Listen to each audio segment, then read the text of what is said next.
प्यारे बच्चों, तो आइए सुनते हैं कहानी चूहिया का स्वयंवर। यह कहानी पंचतंत्र से ली गई है।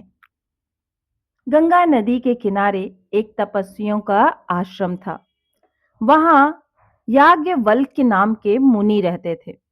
मुनिवर एक नदी के किनारे जल लेकर आचमन कर रहे थे कि पानी से भरी हथेली में ऊपर से एक चूहिया गिर गई। उस चूहिया को आकाश में बाज लिए जा रहा था। उसके पंजे से छूटकर वह नीचे गिर गई। मुनि ने उसे पीपल के पत्ते पर रखा और फिर से गंगा जल में स्नान किया। चूहिया में अभी प्राण शेष थे।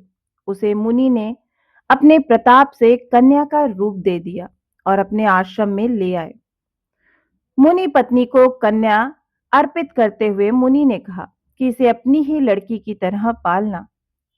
उनके अपनी कोई संतान नहीं थी, इसलिए मुनि पत्नी ने उसका लालन पालन बड़े प्रेम से किया। 12 वर्ष तक वह अपने आश्रम में पलती रही।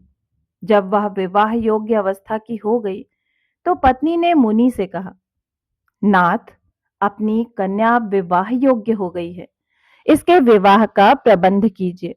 मुनि ने कहा, यह त्रिलोक का प्रकाश देने वाला सूर्य पति रूप से स्वीकार है। पुत्री ने उत्तर दिया, तात, यह तो आग जैसा गर्म है, मुझे स्वीकार नहीं, इससे अच्छा कोई वर बुलाइए।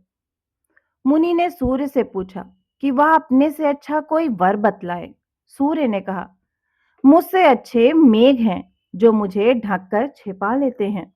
मुनि ने मेघ को बुलाकर पूछा, क्या यह तुझे स्वीकार है? कन्या ने कहा, यह तो बहुत काला है, इससे भी अच्छे किसी वर को बुलाओ। मुनि ने मेघ से भी पूछा कि उससे अच्छा कौन है।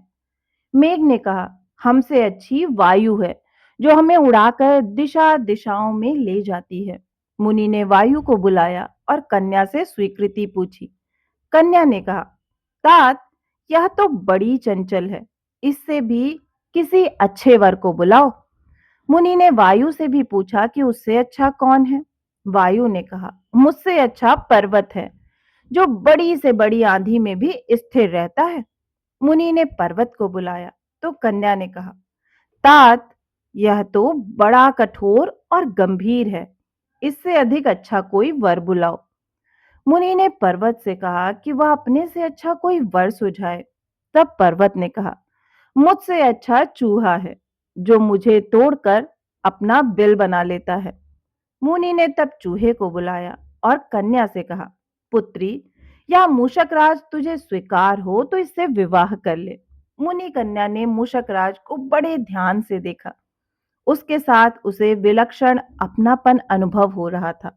प्रथम दृष्टि में ही वह उस पर मुग्ध हो गई और बोली, मुझे मूषिका बनाकर मूषक राज के हाथ सौंप दीजिए।